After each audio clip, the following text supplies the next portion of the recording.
Hola, hola, buen día, ¿todo bien? ¿Me escuchan? Buen día, doctor. Sí se escucha bien. Muy bien, con ustedes habíamos avanzado hasta la parte del circulatorio 1, ¿no? ¿Verdad? Pero después me enteré por ustedes de que no habíamos dado transporte de membrana, ¿no fue así?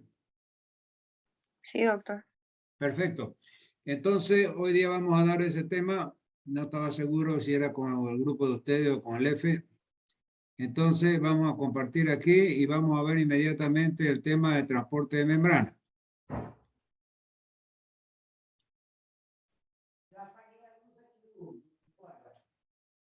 Ya. Muy bien. Este tema sobre la fisiología y el mecanismo del transporte de membrana es lo que explica muchas funciones fisiológicas, farmacológicas del organismo. Entonces, si usted no llega a entender bien lo que es transporte activo, transporte pasivo, transporte grueso, transporte de membrana, cuándo es con gasto de energía, cuándo es sin gasto de energía, ustedes no van a entender nunca la fisiopatología, la fisiología y menos todavía la farmacología, ¿ya? Entonces, es un tema que entra mucho de física, algunas cosas de química, que ya algunas veces uno sabe un poco lo que es ósmosis, etcétera, ¿no? Por eso yo les recomiendo tomar la debida atención y después consultar el video las veces que sea necesario hasta que se les entre y ustedes memoricen este tema. Muy bien. Escúcheme, el transporte de membrana, ¿qué quiere decir? Es como los nutrientes, ¿ya? Que el tubo digestivo va a digerir, hidrato de carbono, lípido, proteína, es decir, atraviesan la membrana plasmática para entrar dentro de la célula y nutrir a la célula. Darle energía, es decir, nutrirla, etcétera. Entonces, tiene que penetrar, es decir, la membrana celular, de fuera hacia adentro. Y al mismo tiempo tiene que salir de dentro de la membrana hacia afuera la sustancia de desecho para ser eliminada por los distintos emuntorios que tiene el organismo, como por ejemplo ser eliminado por vía renal, a través de la orina, por vía de la vía biliar, a través de la bilis, la bilirrubina, por ejemplo, por la saliva, por el sudor, por todos esos emuntorios que son llamados, ese es el nombre técnico, se elimina la sustancia de desecho. Entonces, de ahí viene la importancia de este tema, que es el mecanismo de transporte de membrana. Entonces, fíjense que básicamente tenemos dos tipos de transporte de membrana. Un transporte activo y un transporte pasivo. ¿Cuál es la diferencia, es decir, entre ambos transportes? El transporte activo, en primer lugar, utiliza energía, o sea, se produce con gasto de energía, ¿ya? Y ya van a ver que cuando esa energía, vamos a ver de dónde proviene, se llama transporte activo primario. Cuando vemos que esa energía proviene de otro lugar, que ya vamos a ver, se llama transporte activo secundario.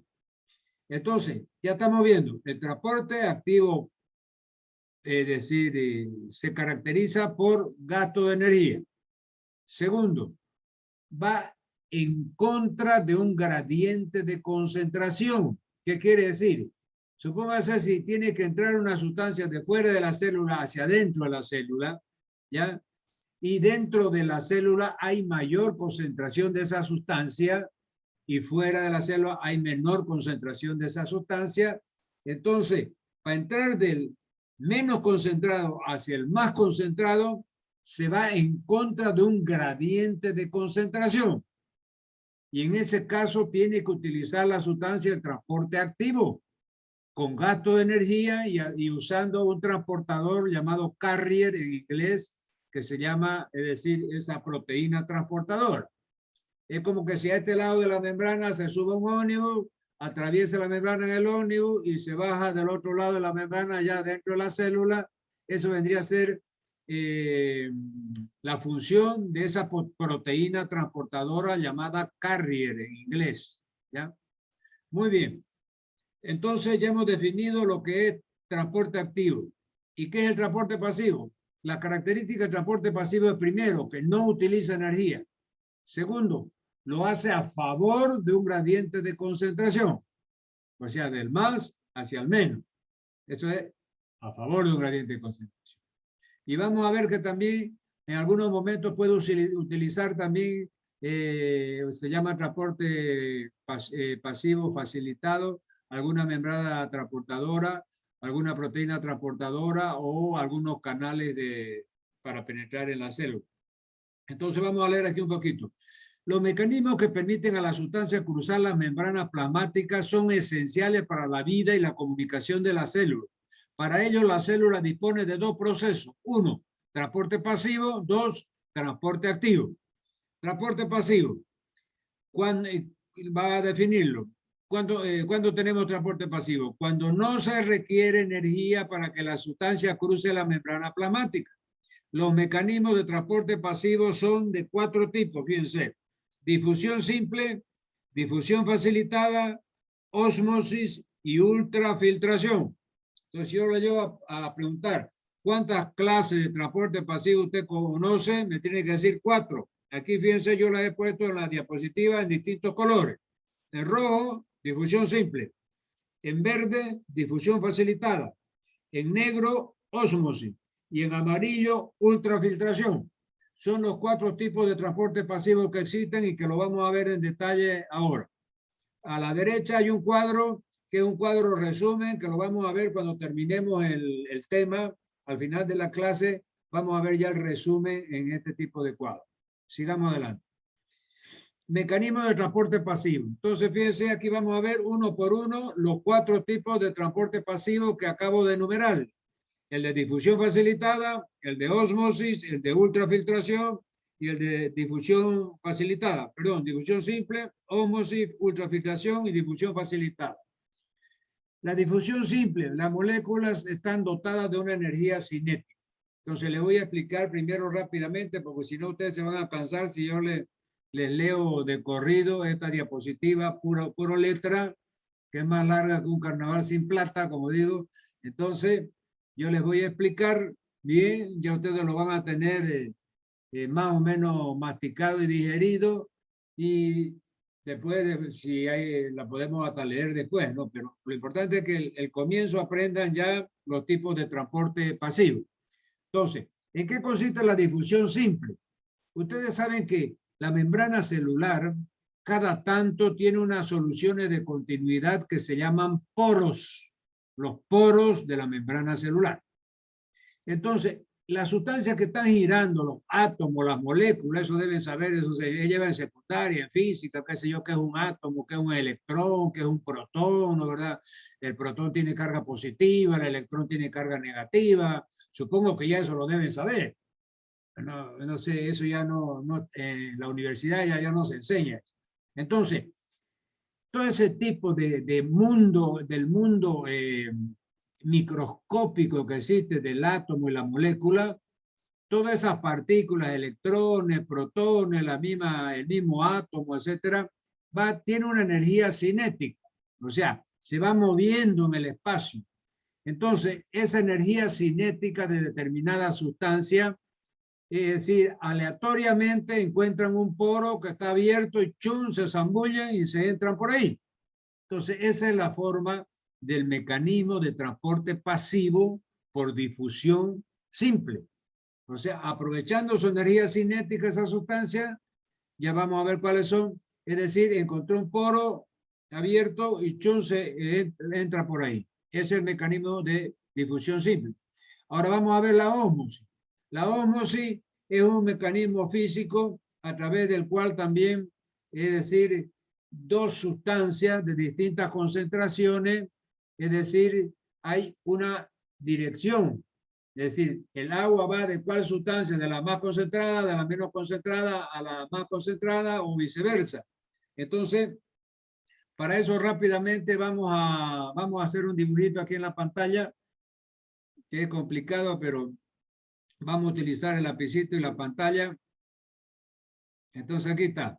Entonces fíjense, aquí le voy a dibujar yo un tubo en U. Esos tubos que se utilizan en el laboratorio para hacer algún experimento. Entonces aquí tenemos el tubo en U. Entonces aquí esas dos ramas, la rama derecha y rama izquierda del tubo, está dividida por una membrana semipermeable. Entonces en esta rama derecha del tubo le vamos a poner que hay agua. Vamos a ver H2O. Esta tiene solamente agua. Y acá en esta rama izquierda del tubo hay cloruro de sodio, la sal de cocina. Cloruro de sodio.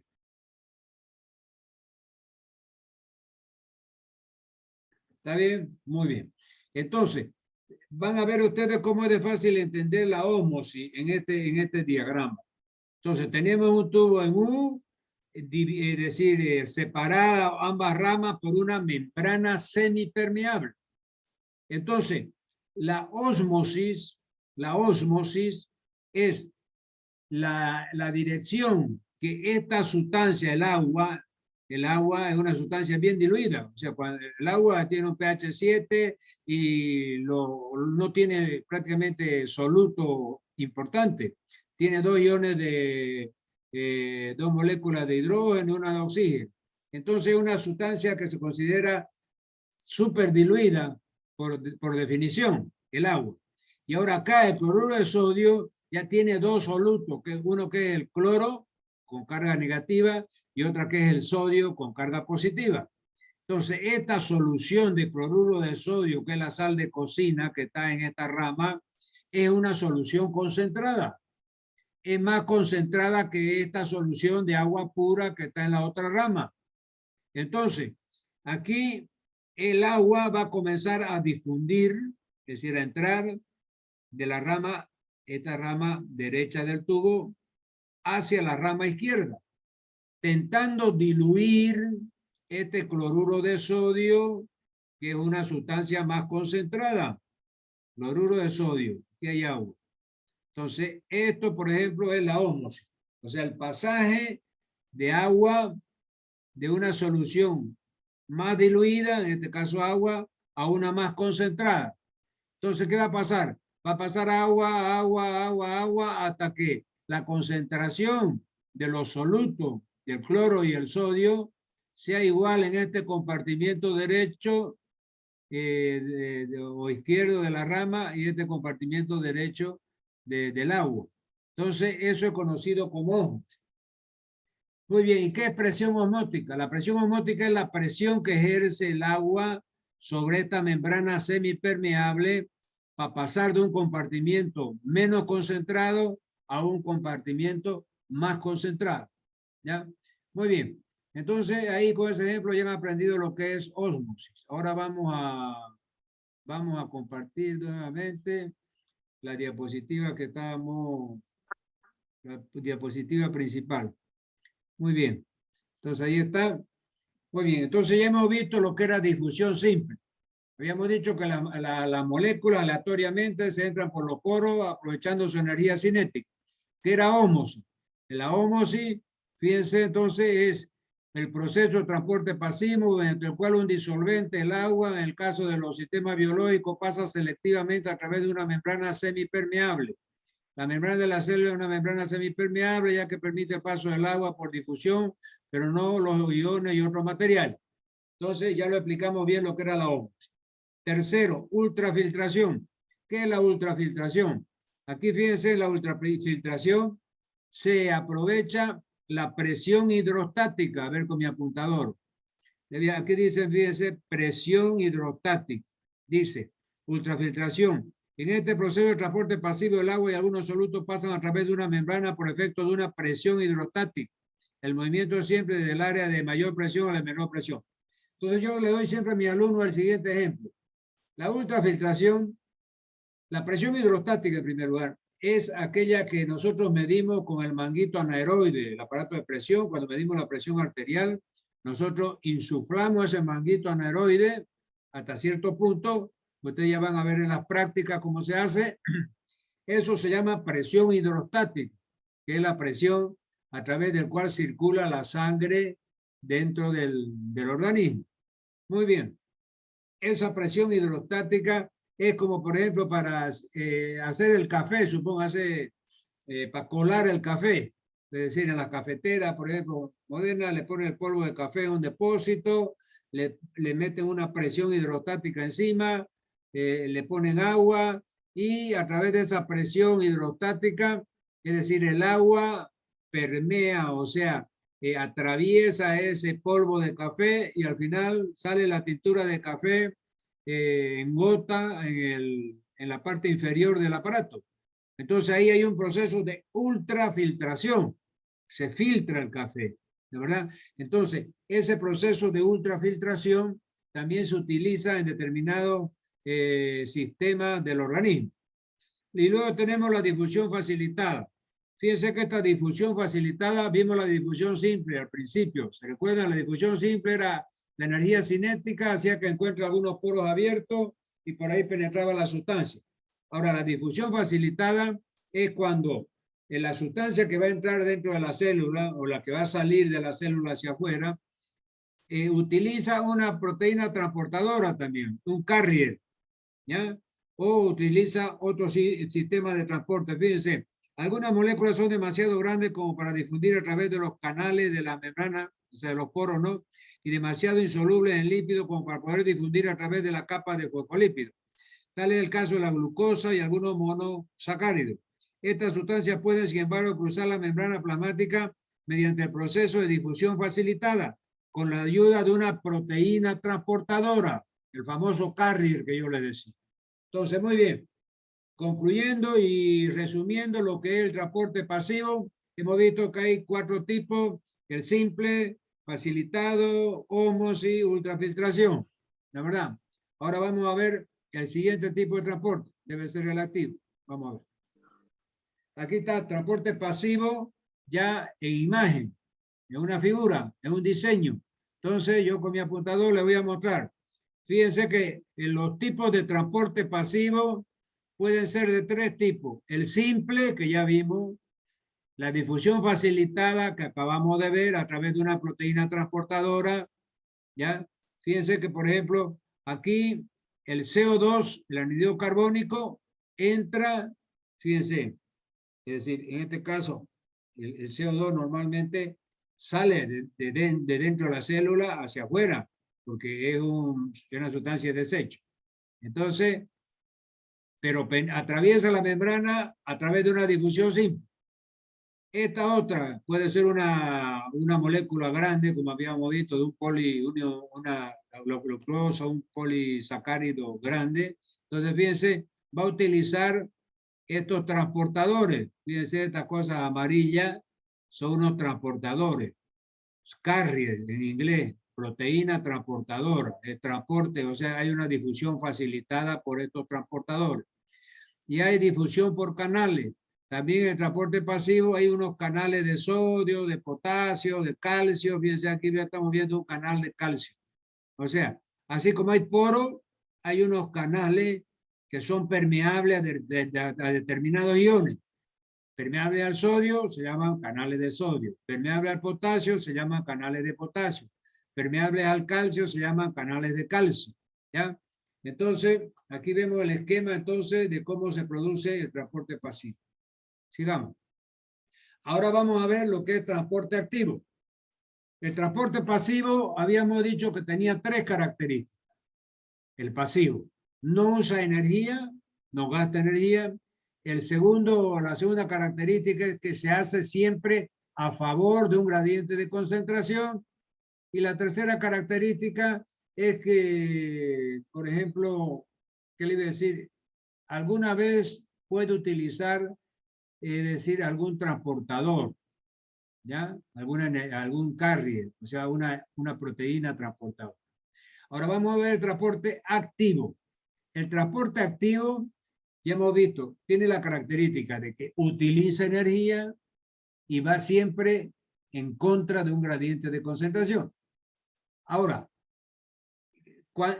cuando vemos qué tipo de energía utiliza, ahí surge la clasificación del transporte activo. Hay transporte activo que la energía la saca del ATP, del ácido adenosín trifosfato, que ustedes han de ver ya aprendido en bioquímica, no sé, en fisiología, en alguna de esas materias. Es decir, el ciclo de Krebs, se hace en la mitocondria, la formación del ATP, formación de adenosín trifosfato, eso produce energía. Entonces, cuando la energía a la célula, para este tipo de transporte activo, es decir, primario que se llama, la energía lo saca del ATP, del ciclo del ATP, adenosín trifosfato. Ahora, cuando la energía que utiliza lo saca de la diferencia de carga entre el exterior de la membrana celular y el interior de la membrana celular, entonces decimos que se trata de un transporte activo secundario. Entonces, si yo le llego a preguntar, ¿cómo se clasifica el transporte activo? El transporte activo se clasifica en transporte activo primario si utiliza la energía del ATP. Y se llama transporte activo secundario cuando la energía la saca por la diferencia de carga, o sea, se produce, es decir, un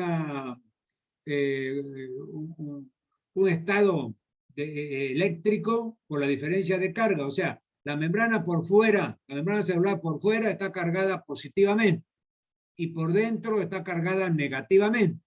Entonces hay un campo eléctrico por la diferencia de carga y ese campo eléctrico genera energía. Entonces la célula aprovecha esa energía por esa diferencia entre la carga electropositiva y electronegativa que está a ambos lados de la membrana. Y en ese caso ya se llama transporte activo secundario.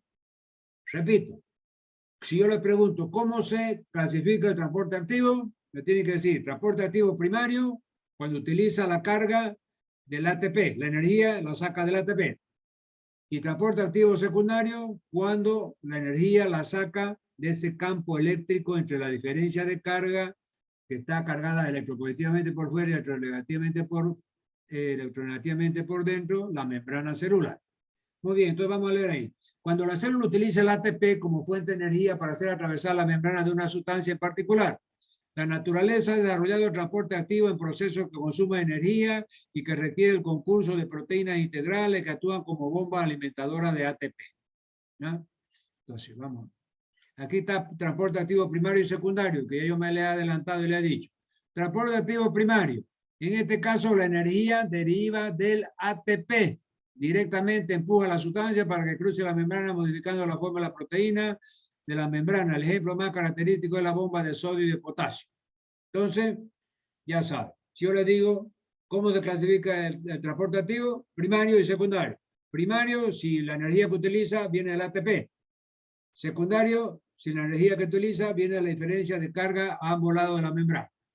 Muy bien, eso ya no vamos a insistir. Sigamos. Ahora hay un tercer transporte que es llamado transporte grueso. ¿Qué quiere decir? Cuando el elemento que hay que transportar, el elemento que tiene que transportarse, ya sea entrando a la célula, o sea, cruzando la membrana de fuera hacia adentro, o ya sea saliendo de la célula, o sea, de dentro del citoplasma hacia afuera de la célula. Es decir, son moléculas gigantes, moléculas grandes, por ejemplo, como células de descamación, bacterias, virus, hongos, etcétera, o polisacáridos que no pueden entrar ni por el transporte activo ni por el transporte pasivo. ¿Ya? No les permite entrar en la membrana celular ni por el activo ni por el pasivo. Entonces ahí tienen que utilizar un transporte especial que se llama transporte grueso. Algunas sustancias más grandes como polisacáridos, proteínas en otras células cruzan la membrana plasmática mediante varios tipos de transporte grueso. Entonces fíjense que el transporte grueso, aquí no está así, se clasifica en dos. En amarillo, fíjense, el 1 vendría a ser. Endocitosis. ¿Ya? Endocitosis, ¿qué quiere decir? El transporte grueso, cuando endocitosis es cuando la molécula esa grande tiene que entrar a la membrana. Por eso dice endo, es adentro. Endocitosis. O sea, la célula esa, o sea, el elemento ese ajeno al cuerpo, tiene que entrar de fuera hacia adentro. Se llama endocitosis. Y la endocitosis, o sea, cuando se transporta de fuera hacia adentro, puede ser de dos tipos. Si el elemento que va a entrar es líquido, porque puede ser una vacúola, una vesícula, usted sabe que la vacúola y la vesícula son elementos que tienen una membrana y dentro tiene líquido. Entonces, cuando ese elemento que va a entrar es un elemento líquido, hablamos de pinocitosis. Y cuando ese elemento tiene que entrar a la célula, llamamos de fagocitosis. ¿Ya? Entonces, esos son los dos tipos de la endocitosis. Muy bien. Ahora vamos a ver en qué consiste la fagocitosis. Fíjense de que aquí tenemos, yo voy a estar con mi apuntador, aquí tenemos la membrana celular. Fíjense la membrana celular, es esta que está en rojo. Entonces, aquí tenemos, es decir, el elemento, ya sea la célula gigante, una célula de camación, una bacteria, que tiene que, supóngase, entrar dentro de la célula. Entonces, fíjense que el elemento ese que tiene que entrar se apega a la membrana celular. La membrana celular forma como unos pseudópodos. Pseudópodos, ustedes si se acuerdan, la primera vez que uno escucha en medicina hablar de pseudópodos es, por ejemplo, el movimiento de las amebas. Las amebas para trasladarse, por ejemplo, para trasladarse de un lugar a otro dentro del torrente, dentro del cuerpo, ya sea el torrente sanguíneo, en los tejidos, emite también pseudópodos como falsos pies. De ahí viene esa palabra pseudo, falso, podo, pie. Pseudópodos, falsos pies. Entonces, y eso no es nada más ni nada menos que la invaginación, así formando pseudópodos de la membrana celular. Entonces aquí fíjense, aquí estaba el elemento que tiene que entrar, aquí ya se apegó más, ya está bien cerca del límite de la célula, y acá ya la célula lo envolvió completamente y aparece ya dentro de la célula, dentro del citoplasma. Entonces, este es el mecanismo de la fagocitosis. Le voy a leer. Fagocitosis. En este proceso la célula crea proyecciones de la membrana y el citosol llamadas pseudópodos que rodean la partícula sólida. Una vez rodeada, los pseudópodos se fusionan formando una vesícula alrededor de la partícula llamada vesícula fagocítica o fagosoma. El material sólido dentro de la vesícula es seguidamente digerido por enzimas liberadas por los lisosomas. Entonces, fíjense que esta partícula que entró, supóngase sea una bacteria, al final termina en esta vesícula aquí, los lisosomas que son organelas que tienen fermento digestivo, lo digieren y lo destruyen. Eso después ya vamos a ver. Cuando veamos la parte digestiva, ahí vamos a ver la función de los lisosomas, qué sé yo. Bueno, entonces lo importante es que aquí la fagocitosis es un tipo de transporte grueso a través del cual un elemento que está fuera de la célula va a entrar dentro de la célula y va a ser destruido. Esto se hace a través de la emisión de pseudópodos de la membrana celular. Sigamos. Aquí fíjense la pinocitosis, que era cuando fíjense aquí tenemos, es decir, un contenido líquido. Tenemos una vesícula, fíjense, ¿ya? Que está llena de líquido. ¿Ya? Entonces, dice el pinocitosis, en este proceso la sustancia a transportar es una gotita o vesícula de líquido extracelular. En este caso no se forma pseudópodo, sino que la membrana se repliega creando una vesícula pignótica. Una vez que el contenido de la vesícula ha sido procesado de la membrana de la vesícula, vuelve a la superficie de la célula. ¿Qué quiere decir? Fíjense que aquí no hace varios pseudópodos. Hay un solo invaginamiento, se invagina. Pero es igual, el proceso es bien parecido a la formación, pero de un solo pseudópodo, ¿ya? Pero hay una invaginación de la membrana. Al invaginarse la membrana celular, es decir, es como que si tragara esta vesícula, la engulle, o sea, la absorbe, o sea, la fagocita. Pero aquí, en términos de cuando es líquido, ya no se puede decir fagocitosis, se dice pinocitosis. Porque lo que ha entrado a la célula es un cuerpo líquido. Si este cuerpo fuera sólido, sería fagocitosis, que es lo que vimos anteriormente. ¿Ya? Entonces esa es la diferencia entre una fagocitosis y una pinocitosis. Ambos pertenecen a las llamadas exocitosis, que son el transporte grueso de la membrana. Transporte grueso. Ahora vamos a ver exocitosis. Porque hasta ahora vimos el transporte grueso, la fagocitosis cuando era sólido el cuerpo y la pinocitosis cuando el cuerpo era líquido. Eso era la endocitosis del transporte grueso. Ahora, el otro elemento es la exocitosis. O sea, cuando tiene que salir, o sea, de dentro de la membrana, salir hacia afuera, ya sea un elemento sólido o un elemento líquido. Entonces ahí hablamos de exocitosis, el mecanismo por el cual las macromoléculas contenidas en vesículas citoplásmicas son transportadas desde el interior celular hasta la membrana plasmática para ser vertida al medio extracelular. Entonces fíjense que aquí el proceso es lo siguiente, bien parecido también. Aquí está la sustancia que tiene que salir de la célula, está lejos, aquí está más cerca, y aquí ya está, hay una invaginación de la membrana, fíjense, y cuando acuerda chon, ya está afuera, se sale, ¿ya? Muy bien, sigamos. Aquí difusión de la sustancia liposoluble a través de la bicapa lipídica. Ustedes saben que la membrana celular es una bicapa lipídica, o sea, está formada por dos capas de lípido, se llama bilipídica. Entonces aquí, de color marrón, fíjense, un marrón medio amarillento, estas bolitas superiores es una capa lipídica y estas bolitas inferiores es la otra capa lipídica. Entonces fíjense que esa bicapa lipídica es la estructura de la membrana celular. Entonces, fíjense que cuando la sustancia que va a atravesar esa membrana, ya sea para entrar dentro de la célula o para salir dentro de la célula, de dentro, si es liposoluble, como el oxígeno, el anhídrido carbónico, por ejemplo, no el agua, porque el agua no es liposoluble. Entonces, el oxígeno, el anhídrido carbónico, se disuelve en las moléculas lipídicas, bilipídicas de las dos capas de esta bicapa lipídica, se disuelve y de esa forma penetra fácilmente, porque son sustancias liposolubles. Entonces aquí estamos viendo, dice, la liposolubilidad del oxígeno, nitrógeno, anhídrido carbónico, alcoholes, es elevada, de modo que se disuelven directamente en la bicapa lipídica y difunden a través de la membrana celular. Entonces yo le digo, ¿qué sustancias son liposolubles y difunden rápidamente, atraviesan rápidamente la membrana celular, que es bilipídica? Entonces me tiene que decir, son sustancias liposolubles como el oxígeno, el nitrógeno, el anhídrido carbónico, los alcoholes. Esas son las sustancias que pasan fácilmente la membrana celular. ¿Ya? Muy bien. Aquí entonces tenemos el resumencito, fíjense, del transporte a través de la membrana que hemos visto. Resumen, dice aquí, ¿no? Entonces, resumen, fíjense, aquí tenemos una llave grandota, fíjense, esta llave que viene aquí, siga mi apuntador, y ahí dice transporte pasivo.